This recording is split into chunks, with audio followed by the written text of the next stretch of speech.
Hey. That's what I have got for you. Yeah. Hi. So I'm excited to nerd out about today's topic, and we're going to be talking about a certain bundle of measurements. But I want to start by saying, we don't have good information. We don't have good information. We have a single size chart that's based on one population. Yeah.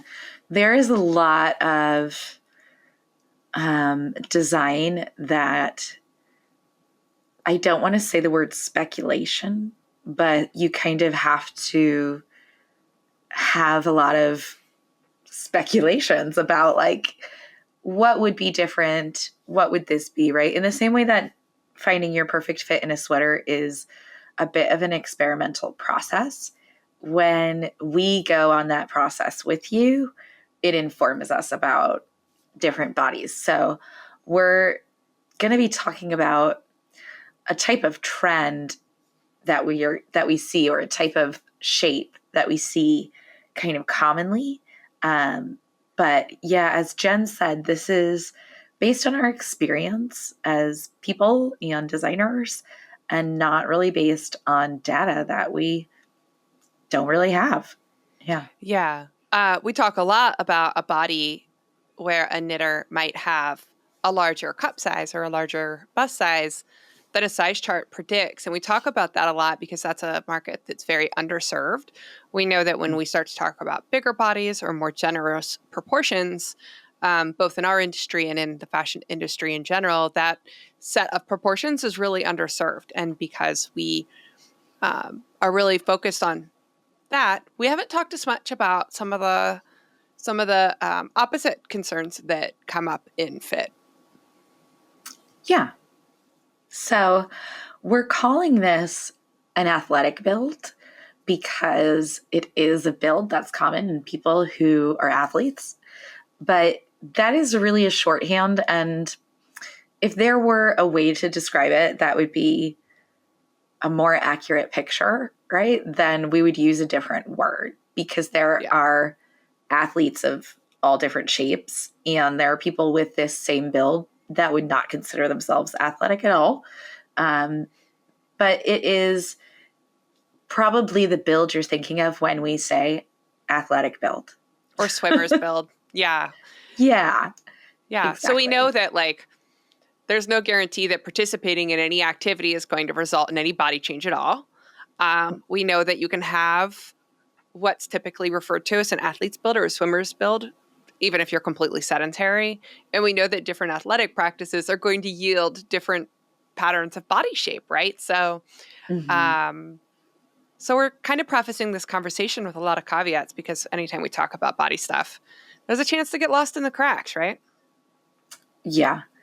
Yep. So when we decided we were going to talk about this, my first comment to Jen was like, is that my build? Do I have an athletic build? So I kind of want to start there, because this is an experience.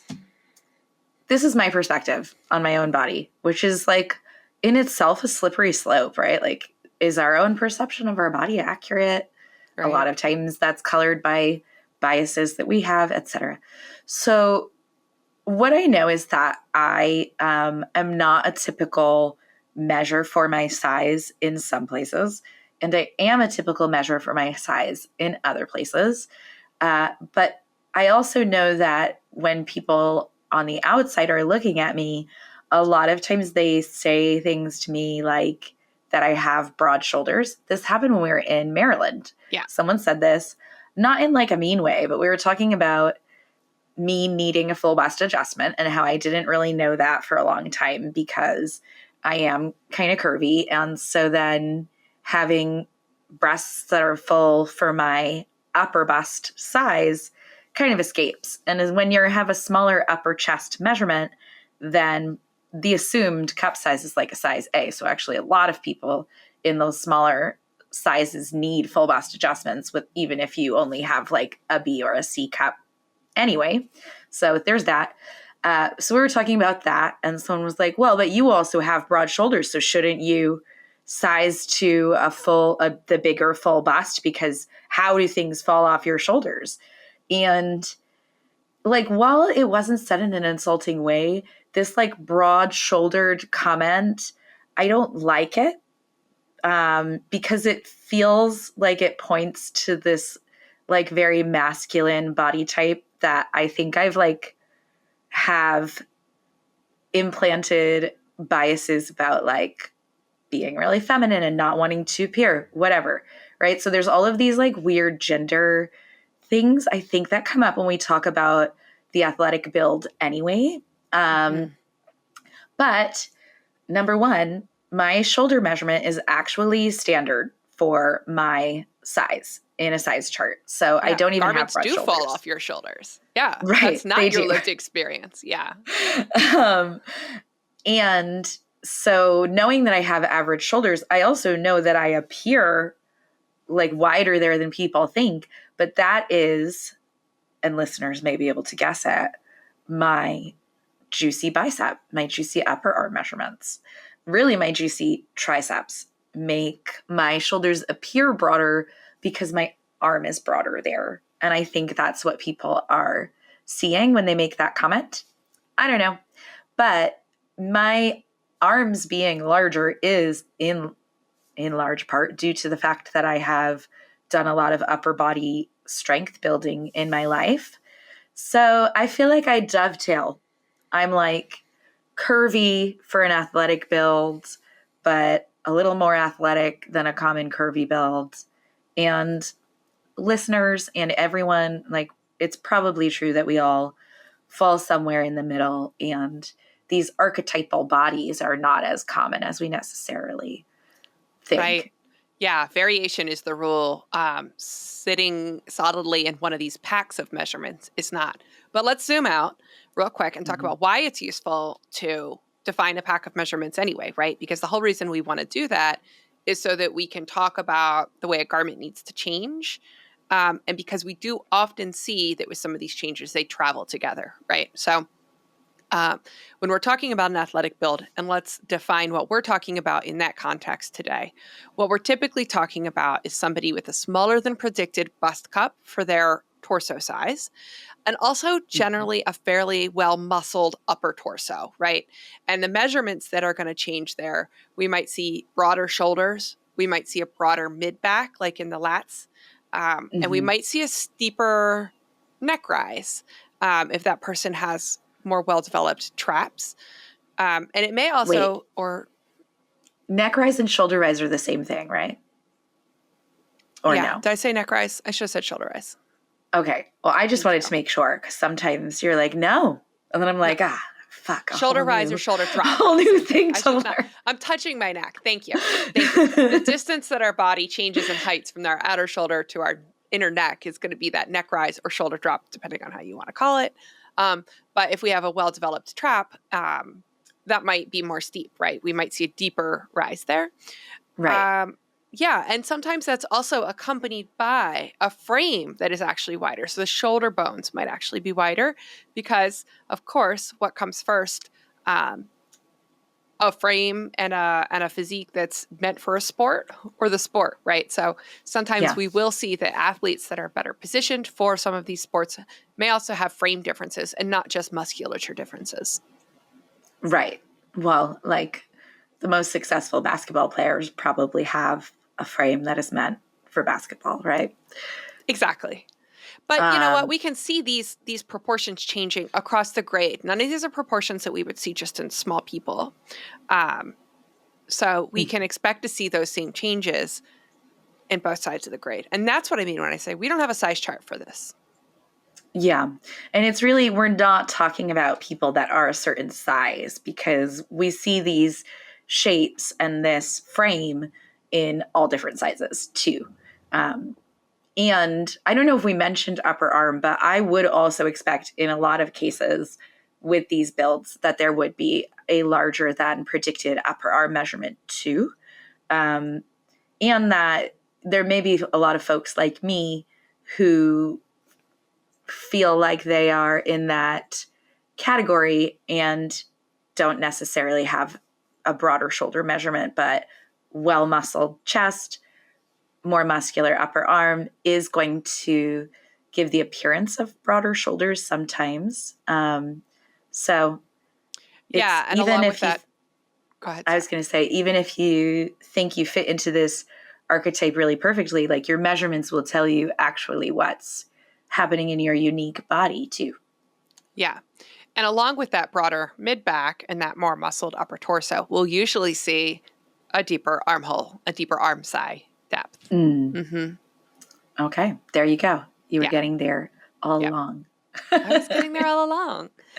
Um, so you've talked a lot on the pod about your measurements and how they differ from the standard. And yeah, if you were somebody who had a smaller cup size than predicted, I would say, yeah, this is a lot like your build. This is how you're built. But you do have that larger cup size than predicted for your upper chest. And so, yeah, you, like every human, are an outlier. Yeah.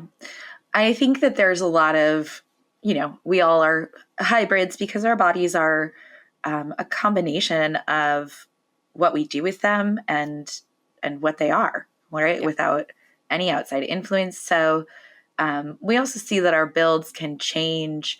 But I will say that, like, in my frame, regardless of the size that I might be, these proportions are kind of always there and relate Right. to each other in this way. So if Shape I rarely went changes. Yeah.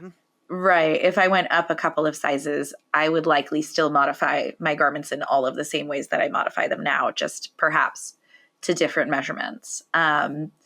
So I think we've talked a lot about armhole depth, and I think we've talked a lot about upper arm, but we can always talk more there. I think what I would find most interesting and what our listeners might be interested in is, what to do in those cases when your upper bust measurement predicts a larger full bust than you have. Yeah, so sometimes even at the smallest end of the size range, we will see that these knitters have an upper chest that is larger than the full bust. And sometimes people think that that's because we're a smaller circumference there. What it usually actually has to do with is the fact that upper chest is measured at a diagonal under the arm, so there's a hypotenuse. It's not the same, it's not an apples to oranges measurement. So even those knitters often will have some amount of cup size, although of course not always. But when we do see that musculature, um, when we do see an increased musculature volume in that upper torso, often that is also accompanied by some addition in pectoral musculature. So I Mm-hmm. wouldn't normally expect that to actually be like a negative cone shape.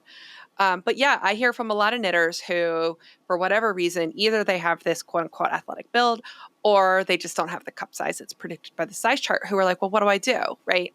Um, First of all, like, we can always we can always change the circumference of our garment. That's where I usually tell people to start, is Yeah. to fit top down, choose the size that fits well for your upper torso, everything that Mm-hmm. happens from the underarms up, and then deal with what happens below. So choose that size, choose that width, choose that neck size, choose that armhole depth that's going to work for your upper chest measurements, and then figure out what change you'd like to make to the full bust. And that doesn't have to be taking an even amount off the front and back. Right. So in some cases, you might want to leave more in the back than in the front, depending on your shape. In some cases, you might want to leave more in the front than the back. Right. I am thinking of, like, some of our in-person friends who I have seen that have really well muscled backs. And in that case, you may need a little more circumference in the back than in the front if Yeah. you wear a small cup size. But if you're in a more average cup size, a larger cup size in the front, then you might still want that extra width in the front. You might have a more narrow back, right? That happens a lot of times too. Yeah. I mean, even our standard fit model has a wider cross back than cross front if you Mm-hmm. exclude considering the breasts. So it would not be unusual to need a little extra width there. So there are a couple different ways to accomplish these things.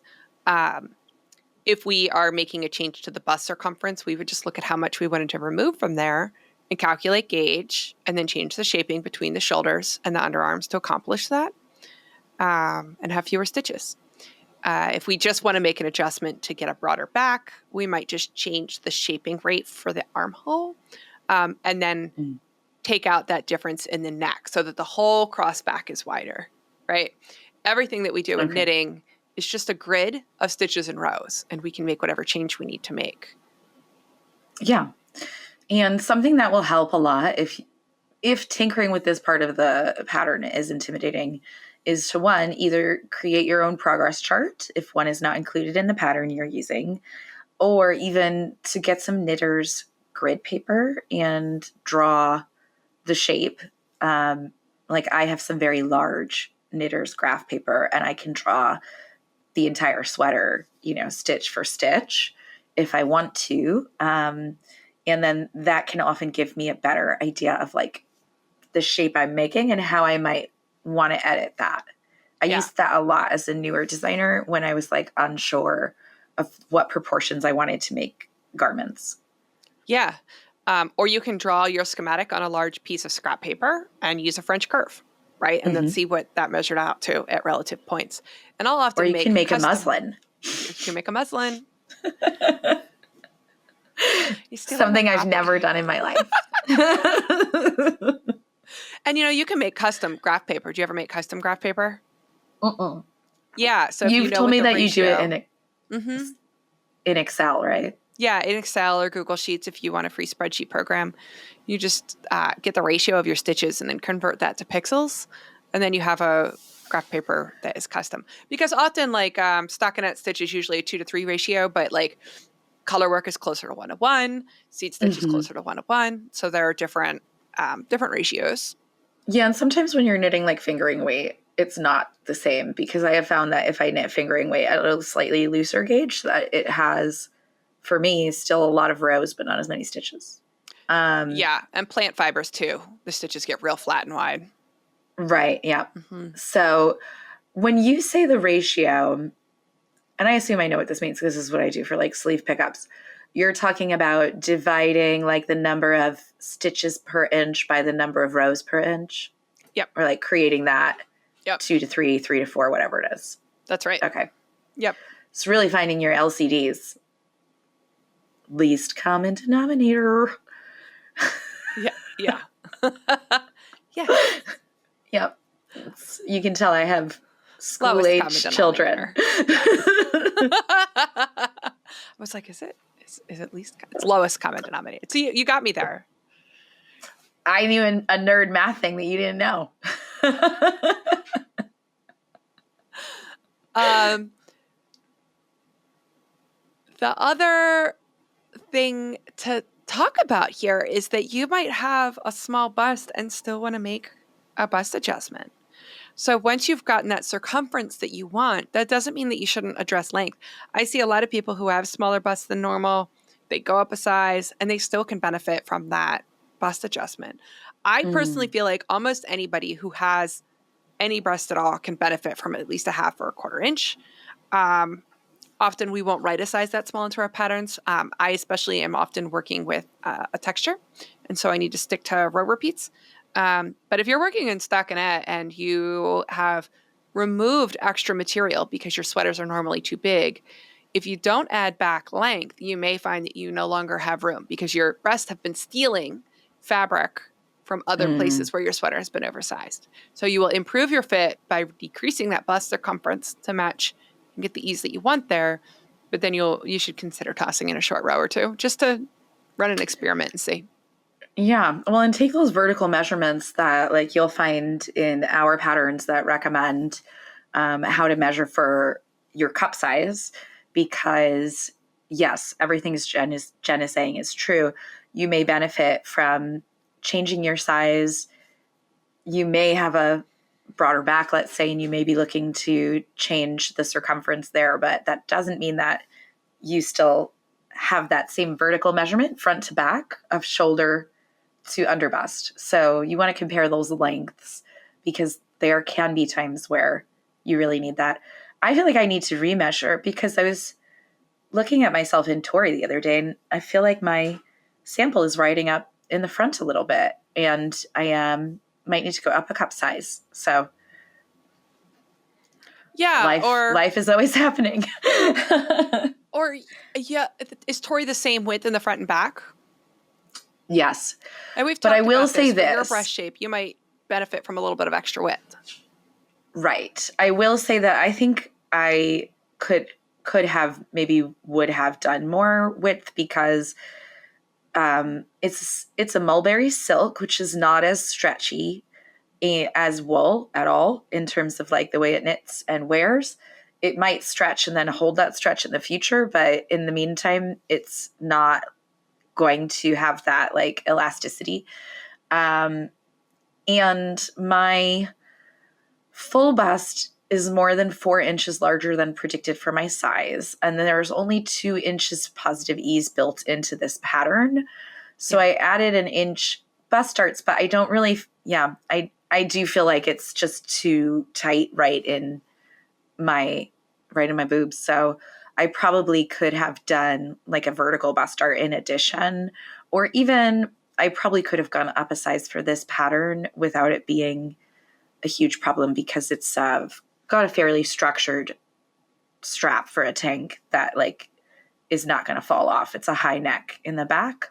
Yeah. So, but the size that I made is a very tidy fit and looks more polished in the upper body. So really, I think that a vertical bust dart to add that width for me there would have been good. But so speaking of vertical bust darts, I'm thinking that sometimes if someone has a smaller than predicted bust, they might want to do like a reverse vertical bust dart, right? And like you could subtract stitches here before the bust and then add them back in afterwards in the same like nearly invisible way, especially in something like a cardigan or like a top-down raglan where maybe instead of increasing at the neckline as much, maybe you spread out your neckline increases and then like increase along the side seams after. I think there's a way you could tinker with that to I don't know make if I'd be the excited bust about creating area. a concave shape there. I think that really I would just adjust the width of the body. Well, but this would, okay, I see what you're saying. I'm Not just there, I would adjust the whole width. I get it. I will concur, but I'm just being creative, I'm just just throwing ideas out here. Well, it gives us a good like case study, right? Like, so if you did that, then you'd be removing width there only, but it would be wider everywhere else.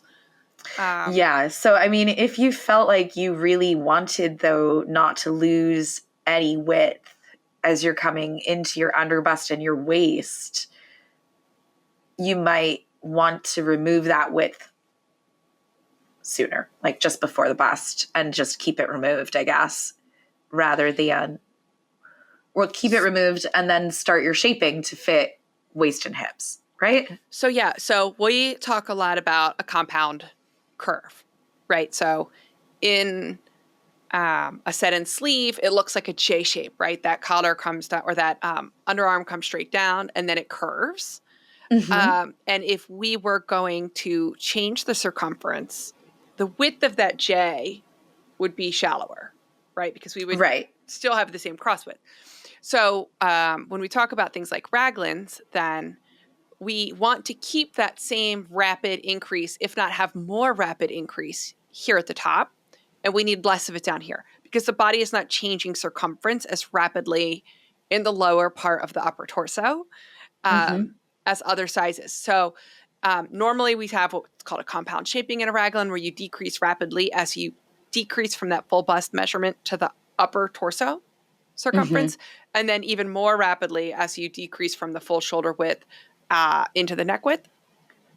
And so in a body where we have a more muscled upper torso, even if we were keeping the bust circumference the same, we might shift more of that increase up, right? Okay, so that we makes had sense. less increases down below, because we've got to go real quick from neck to shoulder. Right. And then if we were going to also remove bust, we would remove it from the bottom first. We would need fewer increases or decreases, depending on which way you're working. We'd need less shaping in the bottom part near the underarm. Right. So if you're doing a raglan and it's bottom up, then you would,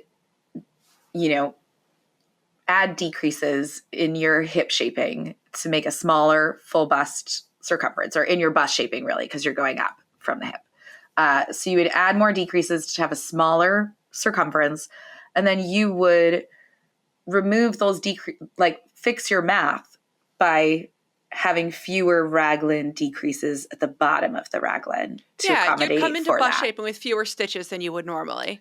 And Right. instead of keeping your shaping the same right away, you would decrease more slowly at the Yeah. bottom. Mm-hmm. Until you That's reach the stitch count for the rest of your size, and then follow the shaping as it is. If you were going the other way, top down raglan, you would work fewer increases as you approach the full bust. And then that's how you get your smaller circumference. But now in a set-in sleeve, we're basically saying that you would the same. So you want the smaller circumference of the bust. So you could subtract those from the armhole decreases if you're working bottom up, or the armhole increases if you're working top down. And I would leave that cast on or bind off for the flat portion of the underarm consistent. The same. Mm-hmm. Yeah. The only place I'm thinking that can get a little tricky is sometimes in the smallest sizes with like a drop shoulder design or something. There's just not a lot of decreases in the arm. Like sometimes there's only one or two. Yeah, they might need to add some back as they approach the shoulder. That's right. Okay. Right. So you might not decrease at all. You might increase more in that top of the shoulder in a drop shoulder design. Wow. We just covered all of the constructions. Yeah.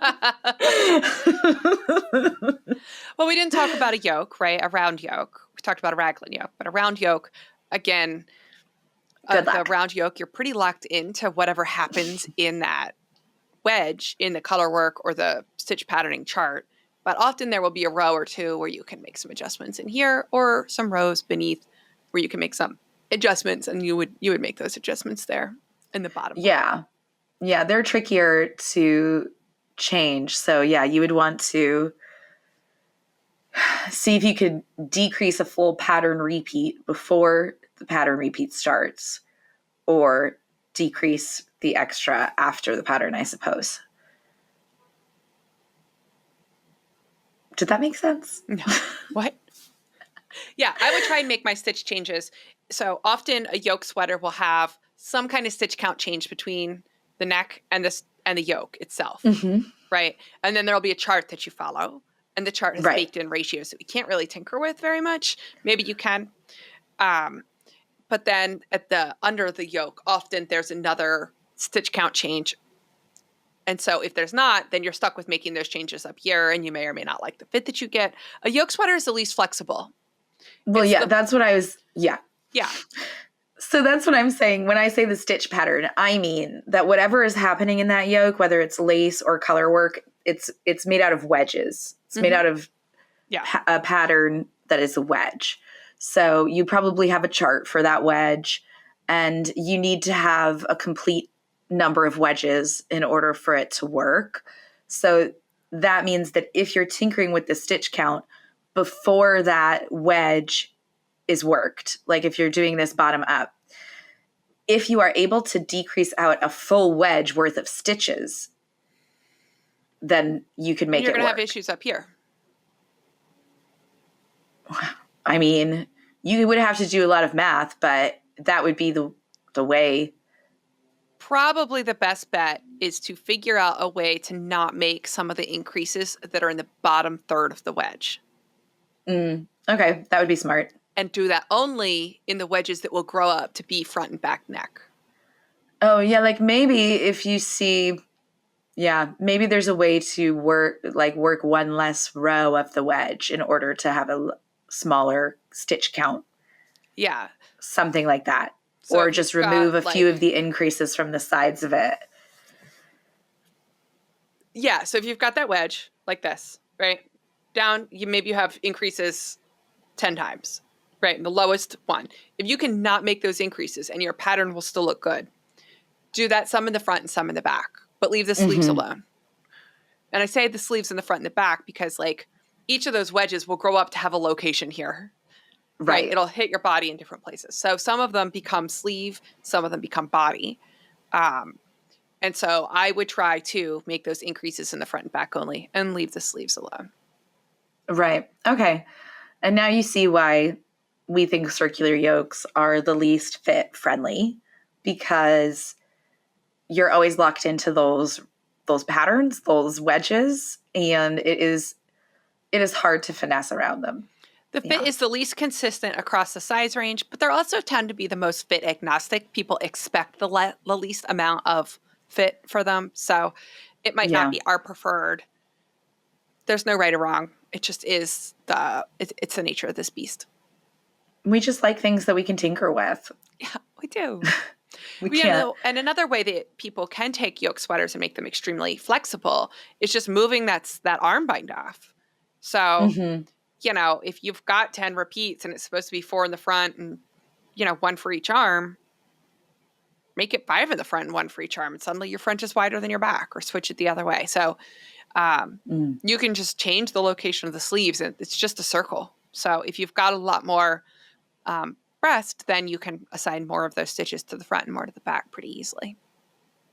Okay, that makes sense. All right. Well, we have now thoroughly addressed, I think, what to do if your bust is smaller than predicted for your size. Do we have more to cover in this idea of like the athletic build archetype Yeah, I and think how that they might run into fit issues? Yeah, I think that I would say for these knitters, making sure that your garment has that shoulder slope is going to be even more critical, and you may wish to work a few more either rows or short row turns or however that's constructed. Or again, even if you're not making a change in your raglan, you may wish to shift some of those increases up to the top. These Mm. knitters are also going to really need to pay attention to the width of their shoulder caps, um, and may change the way that those are worked by adding a few more stitches to the bicep and then making those decreases again happen. This bind off becomes at the top of the cap, becomes narrower so that they keep more of those stitches throughout the top of the cap. And then finally, it's going to be important for them to assess underarm depth and make sure that that underarm depth works well for them and that they have at least like 3/4 of an inch to an inch under the arm to move around. Yeah. That's And all. I think we might be able to link to past episodes where we talk. I know in actually episode 3, if you do not mind our old tech before our upgrades, episode 3 we talked a lot about armhole depth with my ruffle addendum. You're shaking your head. Are you saying you wouldn't go back and watch it? No, I'm saying you're a wizard for remembering what episode it is. I still can't do that. We spent how long planning our first 3 episodes And re-recording them. and re-recording that. Now y'all get what you get. Yeah. And I know we've talked about armhole depths in other places too. So ideally, we're going to link to a couple other resources if you want to go really deep dive into armhole depth. But one of the things that's important to note, if you're tinkering with your armhole depth, then like Jen mentioned, you're going to change your rate of decrease in the sleeve cap for set and sleeve and in the whole raglan for a raglan. Yeah. / circular yoke. It is easy to add armhole depth to circular yoke design or any design. I think that's one of the simplest places to be able to adjust and get really good impact. If you're someone that needs a deeper armhole and you're not used to having that, I think you'll be really happy to start adding some of that length in. Yeah. And as always, we recommend do an experiment, make a little tweak. If it feels too mathy and frustrating, run an experiment. See what you think. Yeah. Enjoy the knitting part and let go of the math and just play. Yeah. Did I tell you I added a piece to body of work? What? I added No, you're not allowed to do that. Well, body of work is out now, by the way. Oh my God, it will be. When you're watching this. Yeah. That's all I was thinking today walking my dog. By the time this episode of the podcast airs, body of work will be out there. I know that you have never delivered a child, but I will tell you that is the exact experience of waiting for your due date. Well, there you go. Except wait, that I'm lying. Body of work comes out tomorrow. October 5th. Tomorrow. See, it's like not waiting here for at your all. due date. I just realized that just now, and I've been like for hours. Like, this is great. This is the podcast episode after body. Nope. But at some point you're walking it tomorrow. around and you're like, well, even if it's not on time, 2 weeks from now, I will not be pregnant. 2 weeks from now, girl, we will not be pregnant with this body of work. No, but we'll be newly pregnant with the next collection. That's right. Well, I'm unwilling to carry that analogy any further. That's fine. You all know that Jen and I have been working hard. Shout out to our members who are so sweet that they actually checked in on us and were like, "Are you working too hard?" Okay.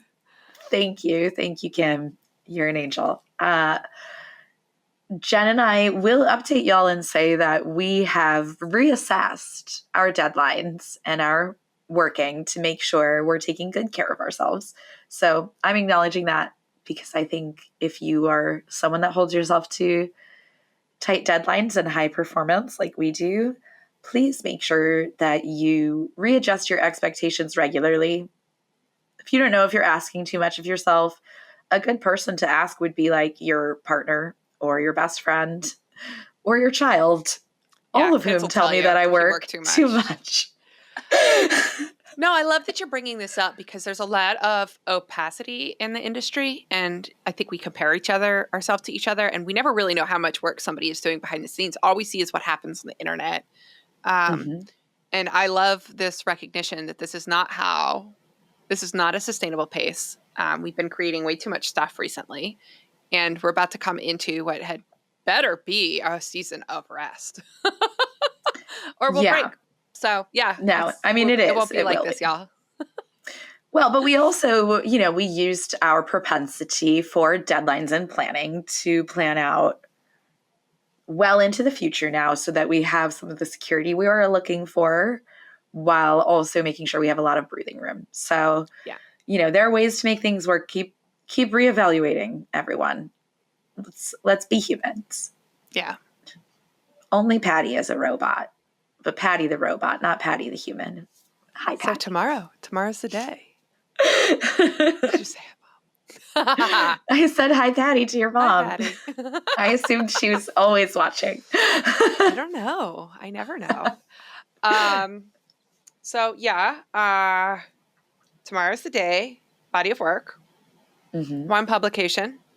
4 garments. 2 swatch projects. A cowl. And what did you add? Yeah. I added a written piece in the publication. Is what I mean. I added an article on technique. Great. Like on fit. Yeah. Cool. It just felt naked. I'm excited to read it. Without me being like, here's what you should do with your sweaters. But don't if you don't want to. Yeah. Listen, Jen wrote a beautiful poem that's really raw and personal.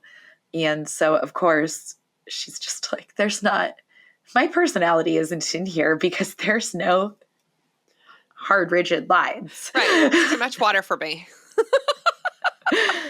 Well, but I love that because the collection includes these pieces that are meant to help with mastery of technique, like our swatch projects, our pouches. Mine is designed for tarot cards, but you can use it for any variety of things. And Jen's is really designed for your favorite school supplies or stationery supplies, but would also work beautifully for knitting notions or anything else, right? But these are meant to be like fun, easy, less intimidating projects where you can practice some of the skills that trip people up the most, like decreasing inlays, working in tarsha, learn to install a zipper. I just wrote a little bit about how fine finishing can seem so intimidating and some of these techniques, but, didn't knitting seem just as intimidating when we started it? And then you learn that these fine finishing techniques are just oftentimes much more simple than they seem. Yeah. Right. Yeah. And we have a piece from a guest designer, Carol Chan, who writes a little bit about tackling difficult things too. I do want to take a quick moment and acknowledge the supporters so far that have sponsored this project, right? So thank you to Lisa and Andrea and Jen and Kelly and Sarah and Frankie and Julianne. Thank you.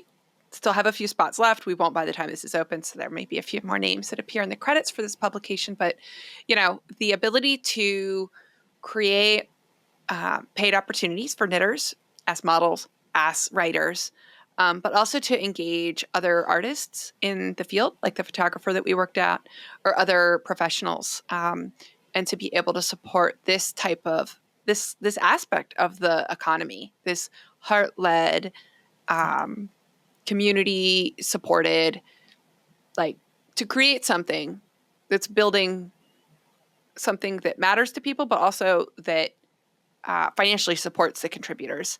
It's something that we were really able to do because of the community support that we receive through our coffees and through the memberships here. So I did just want to say that means the world to both of us I know. And I got really teary about it last night when I was writing my newsletter. So I know. I can't. Did you already send your newsletter? I don't think I read it yet. Okay, that's fine. Cool. Mañana, tomorrow. I can't wait to. Yeah, thank you all so much. And of course, our YouTube members, our coffee members who support us more generally in this same kind of work. One of the founding principles of One Wild as we've come together, and we're an LLC now, y'all. We're official. We're official. Jen and I are basically married. It's the most official paperwork I've ever had with anyone. Oh my God. Candace better hurry up and get a ring on this finger. This is your first indefinite length contract to be in partnership with someone. Exactly. Wow. And it changes the way I file my taxes. It shouldn't. Well, it changes the way One Wild files their taxes. That's true. Yes. It has a tax implication for sure. Yeah. You're like, it should not. Please don't tell me that. It's okay. I'm not the one who makes the filing my taxes decisions. I promise. This is not my strong suit, even as a CPA. Like, tax was never my jam. It's fine. I outsourced to my incredibly data-driven mother, except that she's like too much of a goody two-shoes. And sometimes I have to be like, Mom, when I pay accountants, they tell me like, I don't have to do that. She's like, well, so somewhere in there. So I well, whatever. That's why I never get audited. She's by the letter. She's by the letter. So anyway, one of the founding principles besides taxes for One Wild is really that, like, we have to exist in this society with money. Jen and I need money. We're humans, but as a business, we want to be investing and putting money into the community and into other ethical businesses, small owned businesses, people that, deserve to be recognized for their work. So we are really intentional with the people that we bring on and people that we commission. And yeah, we don't ask people to do stuff for free for us or any of those things, because it's about community. And so that carries through the way that we make our financial decisions, but also obviously in any of the other decisions about what we're featuring and what we're doing. So we want to know, what kinds of dreams you might have for knitting collections or knitting publications in the future. If you have had a chance to see this collection or, the publication, if you're watching this after it's been released, we would love to know what you think. We really want to hear from you. We want to create future visions with you that will celebrate this community that is really meaningful to both of us. And we really just see ourselves as like channels for this community to be able to share more. So our patterns are in the collection and we hope you love them. But the publication itself is just really special to me because it's a chance to, offer something that's a lot bigger than myself. Yeah. Also, it does some knitting culture anarchy in that it doesn't, like, we have pieces in there, but there are pieces from other people. Like, I feel like one of the things that annoys me about the knitting culture world is like, oh, the designers, right? Like, we're just people, Mm-hmm. Like, I have a really messy car. I'm just a person. Like, it's really Her messy. car's not that messy. It's disgusting. I've been in way more disgusting cars. It's The most disgusting that a 40-year-old has ever had. It's great if you're 18. I'm nailing it for an 18-year-old. And I'm above I the don't curve know. for a 16-year-old. But anyway, like, I don't know. I feel like there's just all this cultural like stuff where there's like this top-down hierarchy where there's all this like designer worship, not us, but like other parts of the industry. And it just feels really important to be like, you know what? Like, the knitters are 50-50 collaborators, at least in any garment that gets knit, right? The pattern is just a jumping off point. It's just an idea. It's just somebody has done some of the work for you. Like, the knitters are who make the industry like really shine, and who bring all of the creativity to all the finished objects we see. And so, like, I feel like we need to be hearing from them more, and they need to be platformed more. And so for me, it feels a little bit like, screw the man. Let's hear from the knitters. I agree. And I like it. So we do not have another publication planned at this moment, but we are always dreaming of new ways to support and foster and encourage community. So We'll see how coming it up goes. soon, you'll be able to see us at Wool and Folk and also at Sheep and Wool. I am not like official working either of these festivals I'm attending. You will likely be able to catch one of my sweaters in Camellia Fiber Company's booth, as long as it can get from photography to that booth in time. That's a little undecided. And It'll be there. I think it'll be there, and there'll be some collateral there. You'll also be able to find me in person during some of our meetups. But Jen, you are doing a more official appearance, correct? That's right. I will be hanging out with Queen City Yarn with my study group sample, which will be in the second part of the garments that we're going to release in this collection, right? So 2 sweaters will be available for purchase and download right away. 2 will be available to purchase as pre-order and ready to download on October 17th. So I will be there with my study group sample with Queen City Yarn. They have a really nice sport weight base that is absolutely perfect, and they've got really vibrant colors. And so I will be both at the preview event with them, and then I will also be in and out of their booth on Friday. So come see me. I'm jealous you're going to the preview event. I'm kind of excited. We'll see. I'm too cheap to pay for my own ticket. Like, I will have dinner with Julie Robinson at the Airbnb. That would be also a real treat. But yeah, I'm looking forward to both events. It's probably not something I would have put in my own budget either, but I had the opportunity to do it, and I'm excited to do it. And then on Sunday, we're going to be at Sheep and Wool, right? And so we'll just be, we're just going to kick it. Yeah. And we're going to have a meetup at Wool and Folk too. We're just waiting for a little more information on that. They changed venues, and so there's some things are up in the air. Yeah. But One Wild has a website, onewilddesigns.com. So if you are most interested in things like knit-alongs and meetups and our collaborative work, make sure that you're on that newsletter, because that's the place. I'm unlikely to send a newsletter about the meetups to my list. We're probably going to send that information out in the One Wild newsletter.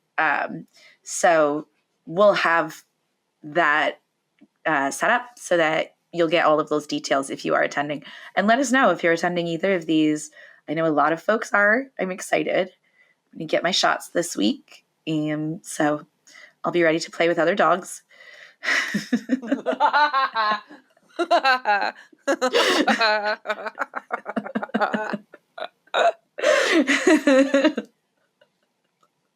You know, as one does.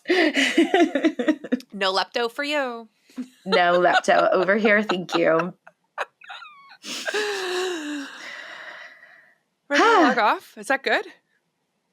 I think we're good. This is a little shorter, but give us your questions. You know, it's harder for us to predict what your unique body needs. And this episode was meant as a resource to help you, you know, get closer and closer to your ideal fit. But we can help you best if we know what your problems are.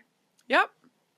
Yeah. And there will be a blog post linked in the comments on my website too that talks about this. So if you are not an audio learner or a visual learner, you can be a reader learner.